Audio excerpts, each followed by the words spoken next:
प्रिय छात्रों नमस्कार। एनसीईआरटी गणित कक्षा 10वीं में आपका स्वागत है। आज हम लोग प्रश्नावली 8.1 का प्रश्न क्रमांक 1 हल करेंगे। तो आइए सबसे पहले प्रश्न पढ़ लेते हैं।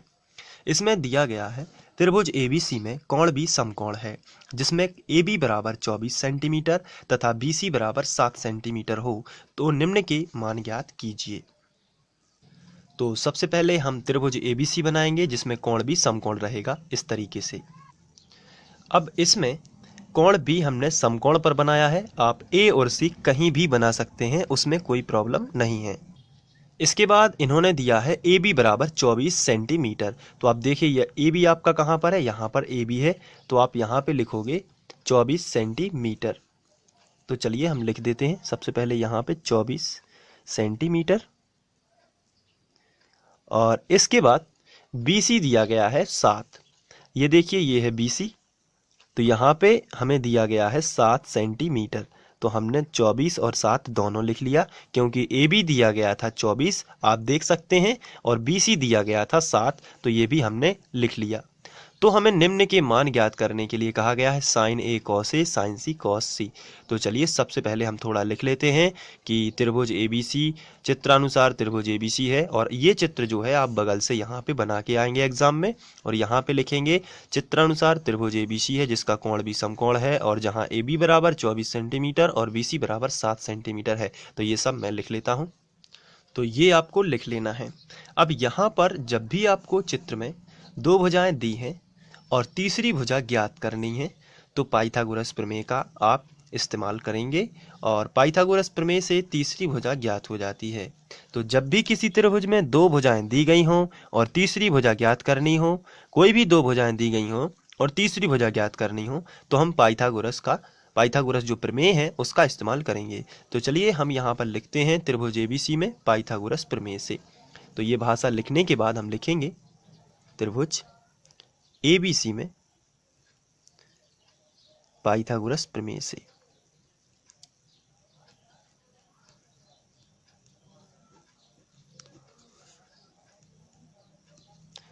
चलिए पाइथागोरस प्रमेय होता है कर्ण का वर्ग बराबर लंब का वर्ग धन आधार का वर्ग। चलिए अब आपको मालूम है कर्ण क्या होता है, लंब क्या होता है और आधार क्या होता है। चलिए अब यहाँ पर कर्ण जो है वो समकोण के सामने की भुजा होगी जो कि हमें ज्ञात करनी है। तो अभी हम इसको लिख सकते हैं ए सी। कर्ण क्या होगा ए सी, क्योंकि ये समकोण के सामने है। तो हम लोगों ने स्टडी किया है इसके पहले वाले वीडियो लेक्चर में कि कर्ण क्या होता है। तो समकोण के सामने की भुजा क्या होती है, कर्ण। तो यहाँ पर हम लिखेंगे ए सी का वर्ग, क्योंकि यही तो हमें निकालना है। तो हम लिख सकते हैं ए सी का वर्ग। चलिए बराबर के नीचे बराबर, लंब कितना है, तो लंब और आधार अभी हमें थीटा नहीं दिया गया है, तो हम लंब और आधार कोई भी मान सकते हैं क्योंकि दोनों के वर्गों का योग ही तो होना है। चलिए लंब हम मान लेते हैं 24, तो 24 का कर देंगे वर्ग, प्लस आधार हम मान लेते हैं 7, तो इसका कर देते हैं वर्ग। तो ये देखिए हमने पाइथागोरस प्रमेय लगाया है, और ये है त्रिभुज एबीसी में हमने पाइथागोरस प्रमेय लगाया है। क्यों लगाया है, क्योंकि हमें दो भुजाएं दी गई थी और तीसरी भुजा हमें ज्ञात करनी थी। तो जब भी समकोण त्रिभुज में दो भुजाएं दी हों और तीसरी ज्ञात करनी हो तो हम क्या कर सकते हैं, पाइथागोरस प्रमेय लगा सकते हैं। चलिए इसको अभी हम ज्यों का त्यों लिखते हैं ए सी वर्ग। तो इस तरीके से भी लिख सकते हैं ए सी वर्ग बराबर 24 का वर्ग लिखेंगे यहाँ पर और 7 का वर्ग यहाँ पर लिखेंगे। तो 24 गुणित 24 जब आप करते हो, 24 का वर्ग का मतलब होता है 24 गुणित 24, तो ये आएगा 576। आप करके देख लीजिए गुणा, और प्लस 7 का वर्ग होगा 49, तो ये 576 प्लस 49। इसके बाद ए सी वर्ग बराबर, ये जोड़ोगे जब आप तो आपको मिलेगा 625। इस तरीके से 9 और 6 15 की 5 हासिल आ जाएगी, 1 7 4 11 और 1 12 की 2 हासिल आई 1 5 और 1 6। तो ए सी वर्ग बराबर आपको मिला है 625। तो वर्ग हटा इस तरफ वर्गमूल आ जाएगा, यानी वर्ग का पक्षांतर करते हैं तो वर्गमूल आ जाता है। तो ए सी बराबर, क्योंकि हमें ए सी वर्ग का मान नहीं चाहिए, हमें तो केवल क्या चाहिए, ए सी, ए से लेके सी तक। तो हम वर्ग को हटाएंगे तो उसका पक्षांतर करेंगे, यानी कि तो ये क्या आ जाएगा वर्गमूल और 625। तो 625 का वर्गमूल क्या होता है, तो ये देखिए 625 जो होता है उसके लिए हम लिख सकते हैं 25, क्योंकि 25 गुणित 25 625 होता है। तो यहाँ पर आप लिखोगे 25 सेंटीमीटर। तो आप देख रहे हैं कि पाइथागोरस प्रमेय लगाने से क्या हुआ है, दो भुजाएं यदि दी रहती हैं तो तीसरी हमें पाइथागोरस से पता चल जाती है, पाइथागोरस प्रमेय से हमें पता चल जाती है। तो चलिए AC बराबर, और यहाँ पर आपको ये सेंटीमीटर लिखना नहीं भूलना है और हर जगह खास ध्यान रखना होता है एग्जाम में। चलिए, तो ये हो गया AC बराबर 25 सेंटीमीटर। तो अब हमने तीनों भुजाएं निकाल ली हैं। जब भी इस प्रकार के प्रश्न आए और दो भुजाएं दी हों तो तीसरी हमें सबसे पहले तो हमें पाइथागोरस प्रमेय ही लगा देना है। उसके बाद हमें ये sine A cos A sine C cos C के बारे में सोचना है। पहले हमें दो भुजाएं दी गई थी तो हमने पाइथागोरस से तीसरी भुजा निकाल ली है। ये देखिए, अब हम इनके बारे में करेंगे। तो सबसे पहला साइन A और कॉस A निकालना है। तो चलिए हम यहाँ पे हेडिंग डाल देते हैं, पहला पॉइंट और साइन A। पहले हम साइन A निकालेंगे, उसके बाद हम कॉस A निकालेंगे।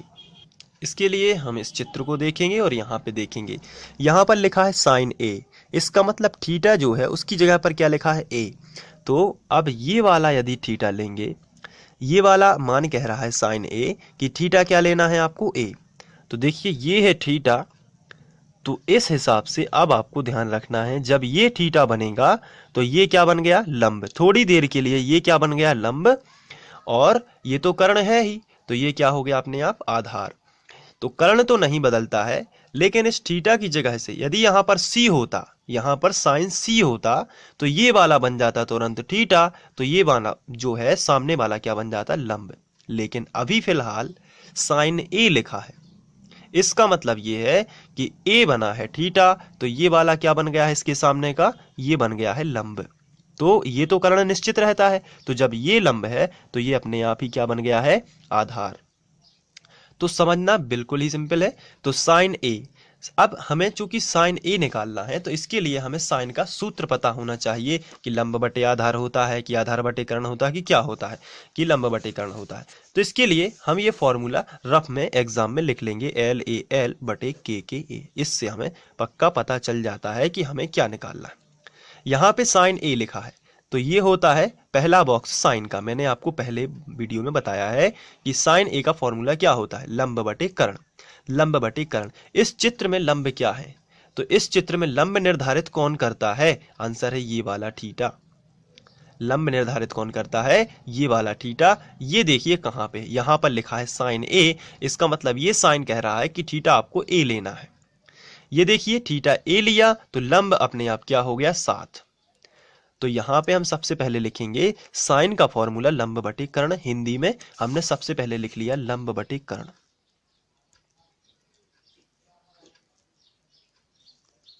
इसके बाद बराबर लंब कितना है, तो लंब A है थीटा, तो सामने की भुजा लंब हो जाएगी 7, और कर्ण तो निश्चित रहता है 25।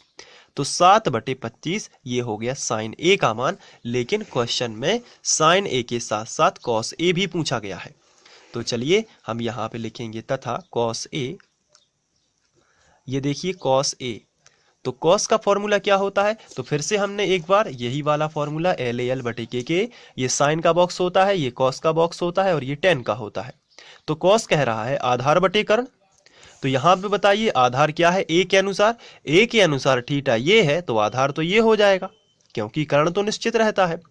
तो A के अनुसार लंब क्या है, 7। लेकिन कॉस का फॉर्मूला कह रहा है आधार बटे कर्ण लिखना है, क्योंकि दूसरा बॉक्स जो होता है वो किसका होता है, कॉस का। पहला बॉक्स किसका होता है, साइन का। तो आधार बटे कर्ण, आधार यहाँ पर कितना है, तो ये तो A के अनुसार ये लंब है तो आधार हो गया 24। तो आधार बटे कर्ण यानी कि 24 बटे 25। तो यहाँ पे आपको हिंदी में लिखना है पहले आधार बटे कर्ण, और A के अनुसार आधार ये है क्योंकि थीटा ये हो गया लंब, लंब ये है तो आधार 24 बटे 25। ये अनुपात हमने लिख लिया। तो ये हो गया साइन A और कॉस A। इसके बाद क्वेश्चन में लिखा है साइन C और कॉस C भी निकालिए। तो चलिए अब हम साइन C और कॉस C भी निकालते हैं। तो इसके लिए सबसे पहले हम साइन C निकालते हैं, और साइन C के लिए अब आप यहाँ पर देख रहे हैं कि साइन पहले A था, अब हो चुका है C। इसका मतलब थीटा हो चुका है चेंज। तो थीटा अब ये बनेगा, ये सामने वाला थीटा बनेगा। तो इस हिसाब से लंब क्या होगा, क्या आप बता सकते हैं कि थीटा अगर ये बना है तो लंब क्या होगा, तो आंसर है थीटा के सामने की भुजा ये हो गई लंब। तो फिर आधार अपने आप ये हो गया, क्योंकि कर्ण तो निश्चित रहेगा, समकोण के सामने की भुजा कर्ण ही रहती है, तो थीटा के आधार पर लंब आधार चेंज होते रहते हैं। तो साइन यहाँ पे सी लिखा है, तो इस बार लंब हो गया 24 और कर्ण कितना हो गया 25 और आधार कितना हो गया 7। चलिए, अब साइन का सूत्र होता है वही उस वाले फॉर्मूले से पता चलता है कि साइन का फॉर्मूला लंब बटे कर्ण होता है। ये देखिए एल बटे के यानी लंब बटे कर्ण, तो हम यहाँ पे हिंदी में लिखेंगे लंब बटे कर्ण, लंब बटे कर्ण, ये देखिए इस तरीके से। चलिए, अब आपको बताना है लंब क्या है। तो ये देखिए चित्र ये रहा, ये थीटा है, क्योंकि सी लिखा है तो थीटा तो यही रहेगा, तो ये हो गया लंब, ये हो गया कर्ण, 24/25। चलिए, इसके बाद हमसे पूछा गया है साइन सी के बाद कॉस सी, तो हम यहाँ पे लिखेंगे तथा कॉस सी बराबर कॉस सी। कॉस का फॉर्मूला ये होता है, ये साइन का है, ये कॉस का है, आधार बटे कर्ण। तो चलिए सबसे पहले हिंदी में लिखेंगे आधार बटे कर्ण, तो यहाँ पे लिख देते हैं आधार बटे कर्ण, ये हमने लिख दिया। अब आधार कितना है, तो ये सी है, इस हिसाब से ये लंब है, तो आधार क्या हो गया 7 और कर्ण तो 25 ही रहा, तो 7/25। ये क्रमानुसार दोनों के आंसर आ जाते हैं। तो आशा करता हूँ कि आप लोगों को ये समझ में आ रहे होंगे। कोई भी यदि समस्या है तो आप मुझे ज़रूर बताएं और इसी तरीके से पढ़ते रहिए। और क्रमानुसार अध्ययन करने के लिए आप फ्री ऑनलाइन कोचिंग की प्लेलिस्ट पर जाकर वहाँ से अध्ययन कर सकते हैं। तो प्लीज़ आप प्लेलिस्ट में जाना सीखें, क्योंकि कुछ बच्चे अभी प्लेलिस्ट में जाना भी नहीं जानते हैं। तो अपने बड़ों की सलाह लें या जैसे भी, और प्लेलिस्ट में जाना सीखें। Thank you.